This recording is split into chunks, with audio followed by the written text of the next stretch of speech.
nós estudamos e cremos em algo chamado de soberania de Deus. Deus é soberano. E o que é a soberania de Deus? É dizer que Deus tem o controle de todas as coisas.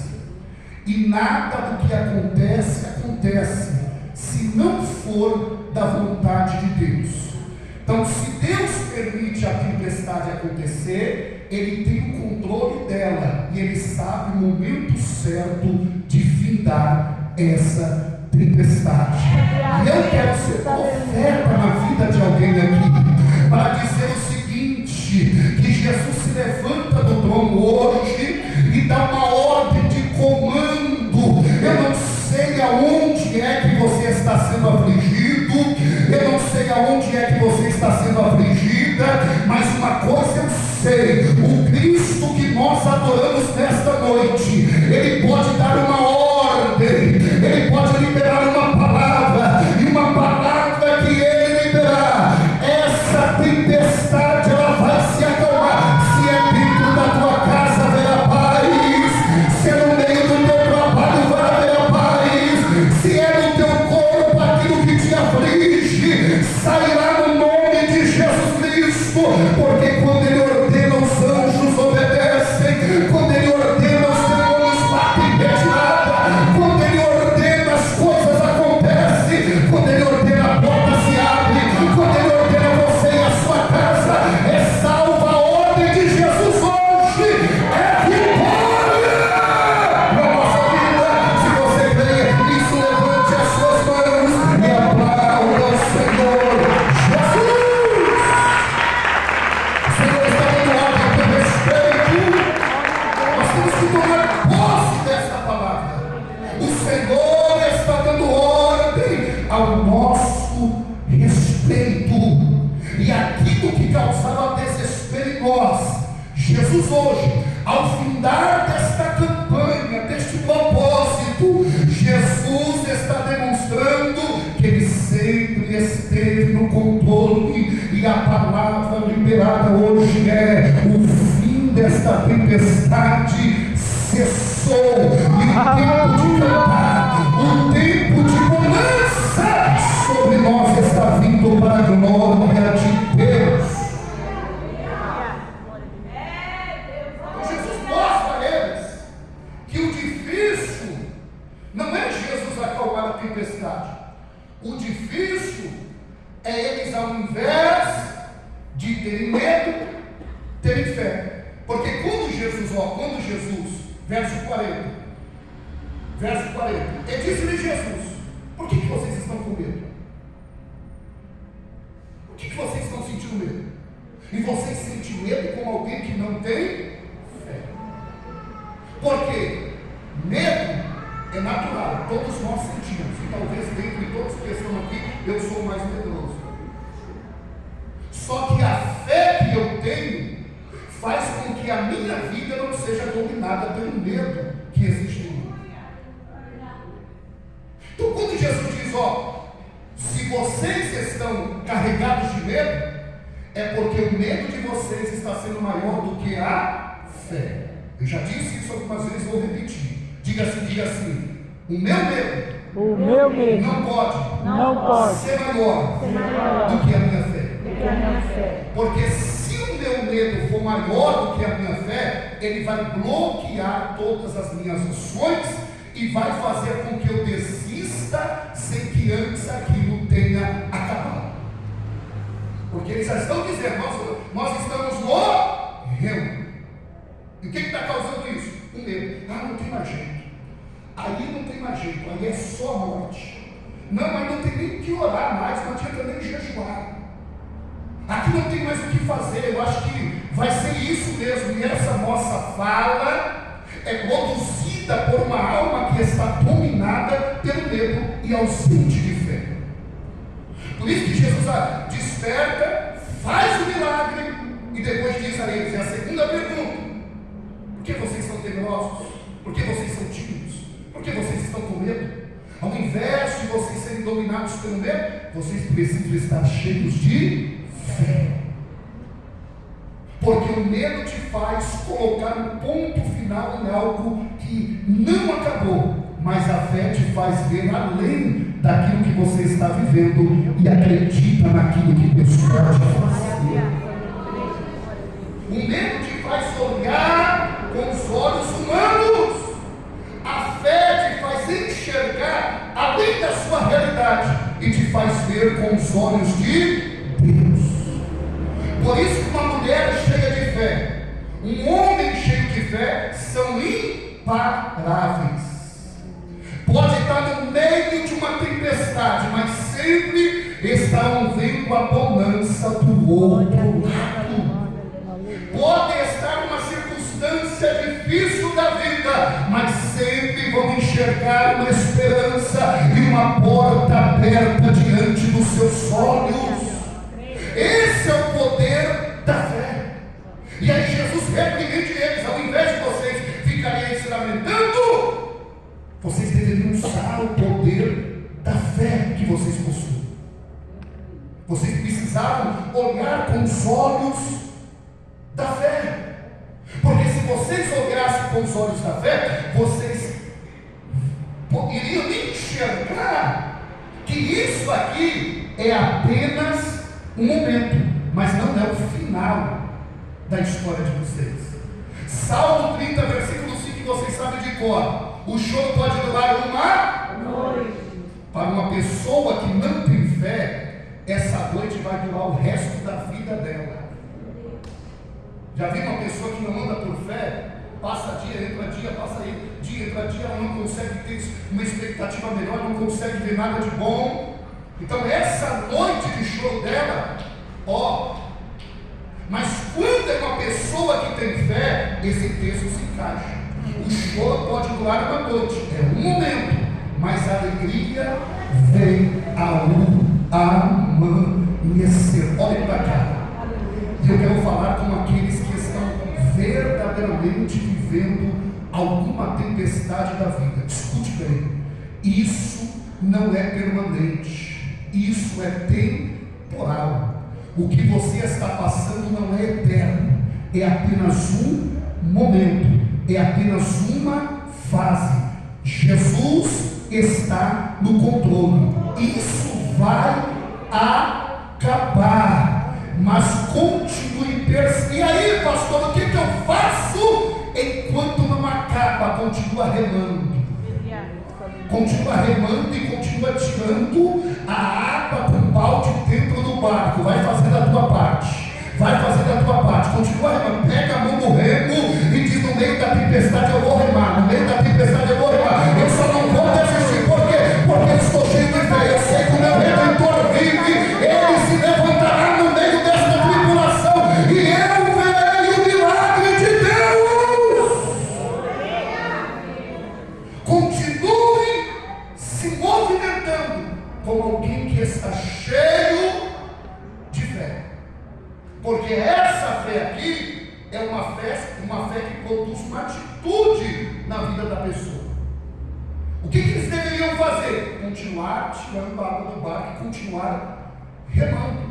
E entender que Jesus estava ali e ele estava no controle de todas as coisas. E a ordem de Jesus é: ninguém vai morrer no meio dessa travessia. Começamos com 13, do outro lado vamos chegar os 13. Só que a gente deixa de andar por fé e a gente passa a andar por vista. E se nós começarmos a olhar os nossos problemas, irmãos, se nós focarmos nas nossas dificuldades e não olharmos para Deus, que é de lá que vem o nosso socorro, a gente acaba realmente passando por um naufrágio espiritual. Então creia. Se você crê, a glória de Deus se manifestará. A Bíblia diz que o Espírito que Deus nos deu não é um espírito de medo, é um espírito de fortaleza. Não tenha medo, irmão. Não tenha medo. Então, eu não sei a dimensão daquilo que você está passando, mas eu sei o poder dessa palavra. Não sinta medo, porque se no dia da tua aflição a sua tua força for pouca, você vai perecer. Mas se no dia da sua aflição você alimentar a sua fé, a glória de Deus virá, e um novo cântico você cantará em nome do Senhor Jesus.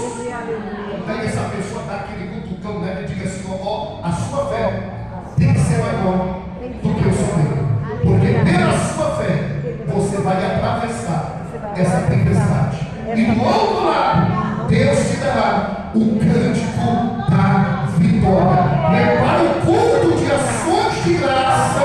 Eu estou falando com o profeta aqui hoje. Prepare o culto de ação de graças, porque as pessoas que se envolveram com este propósito vão cantar um novo cântico dizendo: eu atravessei e ninguém morreu, Jesus cumpriu com a promessa, e eu estou louvando e glorificando e dizendo: grandes coisas fez o Senhor por nós. Quem acredita que glória, diga glória a Jesus. E por último lugar, a terceira pergunta, que agora é uma pergunta que os discípulos fazem a respeito de Jesus. Versículo 41, Robson. E sentiu grande temor. Temor aqui não é medo, temor aqui é respeito, reverência. E diziam uns aos outros: mas quem é este,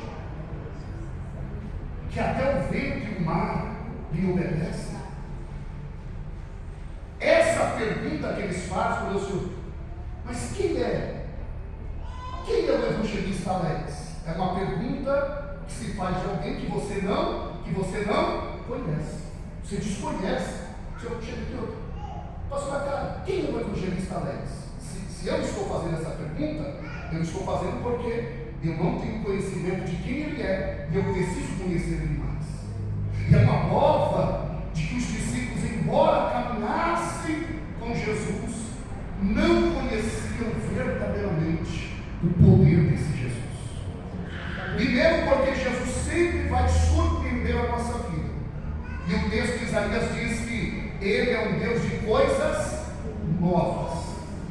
Ele sempre vai surpreender a vida do cristão. Mas a pergunta aqui é de alguém que realmente não conhece o poder de Jesus.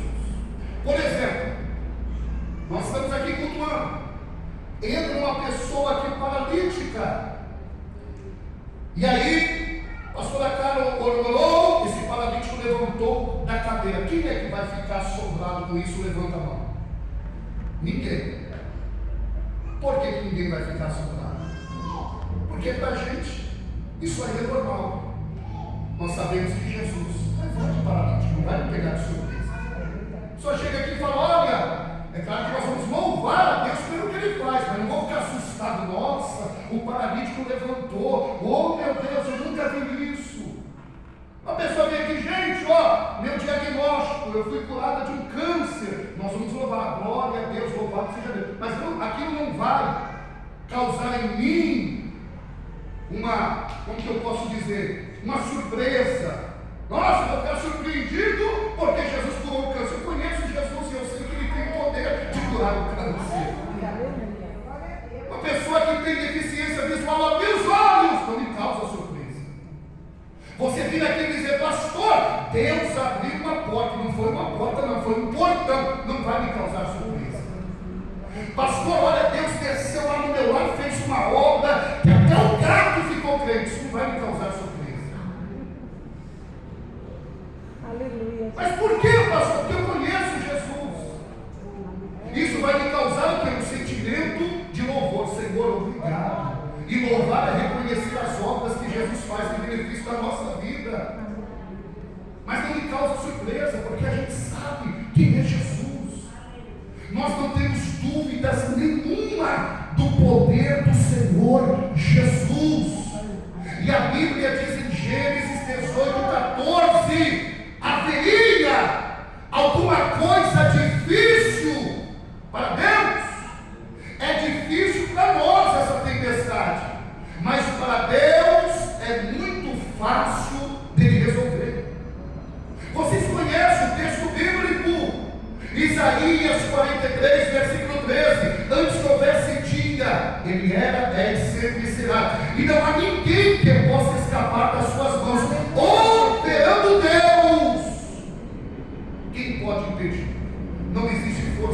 céu, não existe força na terra, nem debaixo da terra que impede Deus de trabalhar e executar os planos dele na sua vida.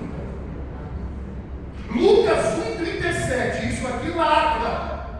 Para Deus não há nada impossível, nada. Não é que algumas coisas são impossíveis. O texto diz: não há nada, pleno, nada. Para Deus é impossível. Nosso Deus é um Deus todo-poderoso.